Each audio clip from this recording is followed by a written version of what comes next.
BMW M235i. We're going to be doing this one a little bit like regular car reviews, considering my original intro piece.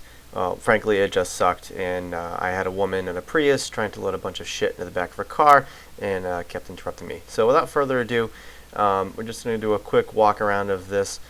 We actually rented this through a website called Turo, and it was a fantastic find. We rented it in Miami and drove it all the way down to Key West. I was really pleased with the way the car is. We're going to do a little walk around, as you can see, walk through the interior. I really like the way this car was spec'd. You know, the dark gray exterior with the red interior. I really couldn't get enough of it. Just real high quality materials. The steering wheel had a nice cushy feel to it. The seats are very supportive. So I'm going to go into that a little more in detail in the following clips. I hope you enjoy. Unfortunately, I didn't have enough time to hook up any GoPros or get any amazing driving footage, but you know, overall the quality of the car was just absolutely fantastic, and we had a hell of a time recording it. Okay, so first impressions of the M235i. We picked this car up at the Miami International Airport and then proceeded to drive it probably about 4 hours down to Key West. So it was a pretty significant drive, and I gotta say, it's definitely a great car. The thing I like best about it is probably the seats. Let's see if I can pan the camera around here. And I don't know if you can get a good view, but the bolstering the seats is really fantastic. I don't know how many adjustments are on the seats, but it's got to be at least a 12 or 14 way seat. You know, for the 4 hours I spent in it, very comfortable. They're definitely plush but supportive, and I hate to admit it, they're more comfortable than the seats in my S3. But I mean, then again, you know, this is you know, a pretty big M car. I mean, these are really selling well for BMW. I've heard many people say that they would take this over the M3 or even M4 just as far as bang for the buck, and I can definitely see that sentiment now. You know, it's got great power. It appears to handle well, though it's a little jittery. I mean, that could be because this car is a convertible and the alignment may be out of whack because it's been driven by its owner in Miami, and it's a little twitchy as far as I'm concerned. But I mean, overall drivability is fantastic. The transmission responds really well. It's interesting comparing it to the S3 in the sense that the transmission, I feel, around town is perhaps a little clunky compared to the S3's S-Tronic. You know, I feel that's a little more buttery. But when you really wring it out, man, it shifts hard, and it shifts good.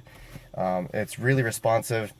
I feel like the downshifts are maybe even a little bit quicker than the S3.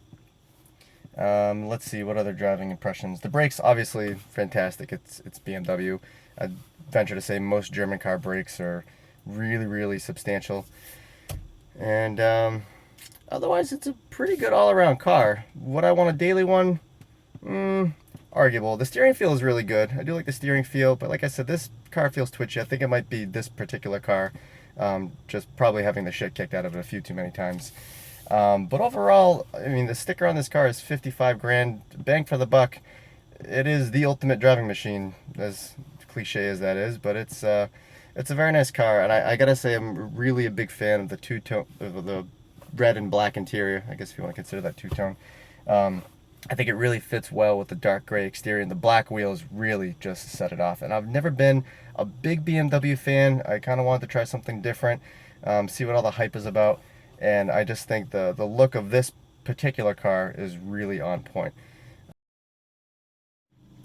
Now, as far as the interior quality is concerned, I must say it's better in person than I had seen in pictures and video.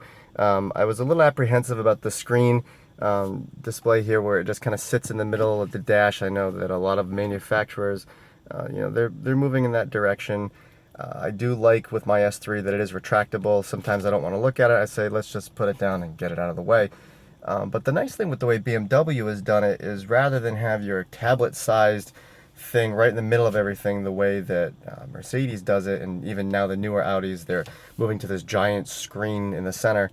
At least the BMW, it's more horizontal, and from my seating position, you can see it's just below the edge of the windshield, so it's not obtrusive, which I do appreciate. The controls do have a slight angle towards the driver, which makes it easy to get a hold of, but yet not looking too 1990s cockpit feeling. Gauges are your traditional simple BMW, you know, 2 dials. It does have a small digital display down at the bottom. Steering wheel controls, pretty simple, kind of the same you'd find on anything really. Really nothing too surprising, although the climate control is a little quirky at first. Just kind of having a hard time getting it exactly where I want it, and frankly they've been doing this for years, and I don't know, to me it's a little dated. I guess some people still love their radio preset buttons. I could really care less. As far as the BMW iDrive down here, it's definitely a good system. I mean, for me it seems like this has moved a little far back, and I kind of have to move my arm in an awkward position to work it, but then again I also sit rather close to the steering wheel, so maybe that's just me. The functionality of it appears to be good. I tend to find Audi's MMI maybe a little more intuitive, but it's still a good system nonetheless. And then as far as their dual clutch gearbox, it's... Wait, stop the tape. I just said dual clutch gearbox? Yeah, that's right. I had absolutely no idea that this car is actually equipped with a ZF 8-speed automatic transmission. Turns out the transmission is so good that it fooled even an Audi S3 owner like me who has a dual clutch gearbox in their car. So I highly recommend this transmission. Upshifts and downshifts are lightning fast, and you don't have to wait, because with a dual clutch in my Audi, if you're trying to accelerate, for example, and you want to perhaps downshift to a lower gear, you're going to confuse the hell out of the transmission, and it takes like 5 seconds for it to decide which gear you're going into. This thing, upshift, downshift, doesn't matter. Pick a pedal, it goes, and when you're under full throttle, it shifts like somebody kicked you square in the asshole. I was so blown away by this transmission. You absolutely have to try it out. ZF as a company is definitely doing something right. Now, on with the show. Really good. It's fast. I do like that they have your driving modes here on just a toggle up or down. That I think is probably a little better than the S3 in the sense that the S3 you have to toggle through one button to get the mode you want, and that can kind of be a pain in the ass. But I mean, overall, just the ease of driving it. It's a very comfortable car. You can just get in it. You can drive it normal, and then when you want to thrash it, you know, this car is on Pilot Super Sports, and I could feel it already trying to break traction even in the dry weather. So there's no question this inline 6 delivers a lot of power. It's very torquey, and we're going to try to get some driving footage later today. So like I said earlier, I actually don't have much driving footage of the M235i. What I did notice, though, is that the exhaust in the car is absolutely fantastic. It clearly has an exhaust with switchable valves in it, and BMW's done a really good job of making sure that that exhaust note is very prominent while you're driving, which is especially hard considering it's a twin turbocharged engine. I did get a couple of good exhaust clips, and going to leave you with that and a little bit of driving footage that I did get.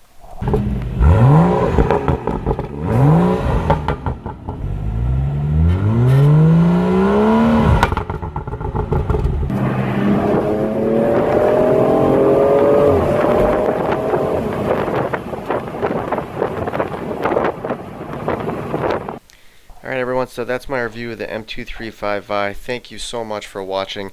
Again, sorry the review was kind of chopped and cut short. You know, we were on vacation and just did the best with what we had. But if you do get a chance to drive an M235i, I guarantee you, you're going to love it. It's a fantastic car and really made me change the way I look at BMW.